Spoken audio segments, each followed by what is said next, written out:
అందరికీ నమస్కారం. కొత్త చట్టం జనవరి 1 నుండి వీటి ధర భారీగా పెంపు. ఈ విషయాలను తెలుసుకుంది వెళితే కంప్లీట్‌గా చూడండి. అప్పుడే మీకు కంప్లీట్ ఇన్ఫర్మేషన్ ఏంటో అర్థమవుతుంది. అదేవిధంగా చాలామంది వీడియో చూస్తున్నారు కానీ సబ్స్క్రైబ్ చేసుకోవడం మాత్రం మర్చిపోతున్నారు. దయచేసి సబ్స్క్రైబ్ చేసుకోండి. సబ్స్క్రైబ్ చేసుకోవడం వల్ల నేను చేసే ప్రతి ఒక్క అప్డేట్ మీరు ముందుగానే పొందగలుగుతారు. అదేవిధంగా చాలామంది లైక్ చేయడం మర్చిపోతున్నారు. దయచేసి లైక్ చేయండి. లైక్ చేయడం వల్ల ఈ ఇన్ఫర్మేషన్ వల్ల చాలామందికి రీచ్ అయ్యేలా అవుతాం. ఇంకా లేట్ చేయకుండా వీడియోలోకి వెళ్ళిపోతాం. ఫ్రెండ్స్, ఫోర్టిఫైడ్ రైస్పై పన్ను విధానాన్ని సరళీకృతం చేసి దానిపై 5% జీఎస్టీ విధించాలని జీఎస్టీ కౌన్సిల్ నిర్ణయించింది. అదే సమయంలో రెడీ టు ఈట్ పాప్కార్న్పై పన్ను రేట్ల గురించి పూర్తి వివరాలు విడుదలయ్యాయి.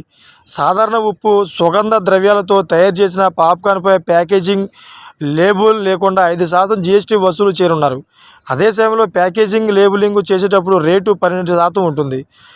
అదేవిధంగా చక్కెర వంటి పంచదార పాప్కార్న్ స్వీట్ డిష్ విభాగంలో ఉంచుతారు. 18% జీఎస్టీకి లోబడి ఉంటుంది. ఎలక్ట్రికల్ వాహనాలతో సహా పాత ఉపయోగించిన వాహనాల విక్రయాలపై జీఎస్టీ రేటు 12% నుండి 18%కు పెరిగింది. అయితే బీమా విషయంలో నిర్ణయం తీసుకోవడం ప్రస్తుతానికి వాయిదా పడింది. ఈ విషయంపై గోయం సమావేశంలో అంగీకరించలేదు. అదేవిధంగా తదుపరి పరిశీలన కోసం పంపించారు.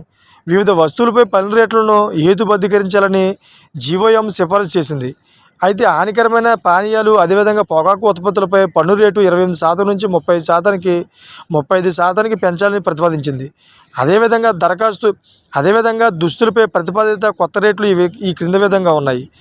నిత్యావసర వస్తువులపై పన్ను భారాన్ని తగ్గించాలని కూడా జీఓఎంసీ సిఫారసు చేసింది.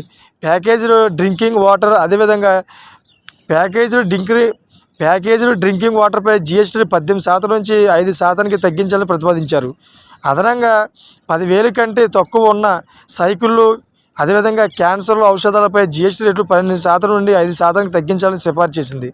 ఇప్పటికే నివేదిక రూపొందించిన జీఎస్టీ కౌన్సిల్కి అందజేసిన మంత్రుల బృందం కుటుంబం మొత్తం కవర్ చేసే టర్మ్ లైఫ్ ఇన్సూరెన్స్కు జీఎస్టీ మినహాయింపు ఇవ్వాలని మంత్రుల బృందం సూచించింది.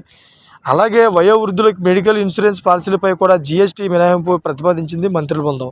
Thank for watching friends.